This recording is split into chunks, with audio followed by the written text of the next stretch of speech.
Quem puder aí, comenta, pode mandar sugestões, e-mail, isso bastante.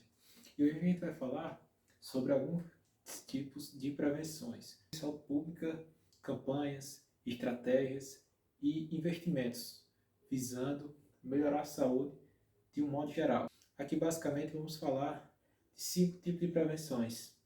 Eu inclusive, o quinto tipo de prevenção que eu vou falar, eu particularmente não tive tanto acesso durante a faculdade. Eu aprendi estudando por conta depois. Então é importante a gente debater esse tema. Inicialmente, a gente tem o tipo de prevenção primária. A prevenção primária é aquele tipo de prevenção antes do aparecimento da doença. Como é isso? Você previne antes que a doença venha a acontecer. Por exemplo, o incentivo à caminhada. Então, você incentiva o paciente a caminhar para que ele perca peso, não seja um obeso, sedentário, e previna um infarto antes que o infarto aconteça. Ou seja, é aquela ação que ela impacta antes do aparecimento da doença. A caminhada, a dieta, perder peso, são ações da prevenção primária. Essa prevenção ela acontece dessa forma, antes do aparecimento da doença. É importante investir bastante. Essa prevenção vai impactar mais do que até ser mais barata, muito mais barata e bem eficiente. Então, a prevenção primária é basicamente uma atitude antes da doença, digamos assim, para resumir. Prevenção secundária, ela envolve já o aspecto após o aparecimento da doença. Quando solicitamos algum tipo de exame, já em busca de um diagnóstico. Por exemplo, o paciente com suspeitas de anemia solicita um hemograma apenas para confirmar. Ou seja, eu vou prevenir a partir do conhecimento da doença. Eu já sei que ele tem a doença, já tem a doença estabelecida, então a gente vai diagnosticar, vamos agir nesse ponto. Diferente da primária, que a gente age antes da doença. Na secundária, a gente tem basicamente diagnósticos. Você diagnostica doenças. Prevenção secundária. Prevenção terciária, a gente vai agir já com as sequelas de uma doença. Por exemplo, após um paciente sofrer um AVC, a gente vai trabalhar reabilitação daquele paciente. A gente vai trabalhar fonoaudiólogo, fisioterapia, ou seja, o dano já aconteceu. Não temos mais a chance de prevenir o AVC, o paciente já teve o AVC. Não temos mais a chance de prevenir o infarto. O infarto já aconteceu, aí a gente vai trabalhar as consequências dessa patologia na prevenção terciária.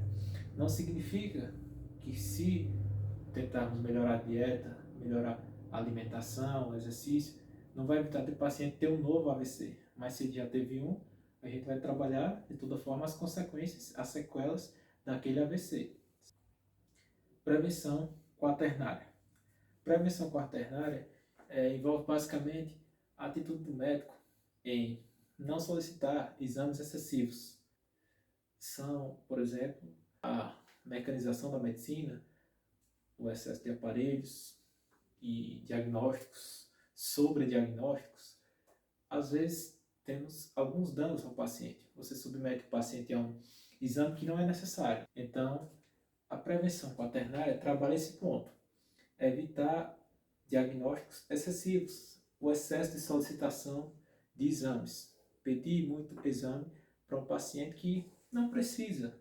Se o paciente já tem um diagnóstico, ou se é um paciente já em cuidados paliativos, não é necessário fazer uma cirurgia no paciente que já não tem mais chance de se reabilitar. Então, a prevenção quaternária trabalha isso.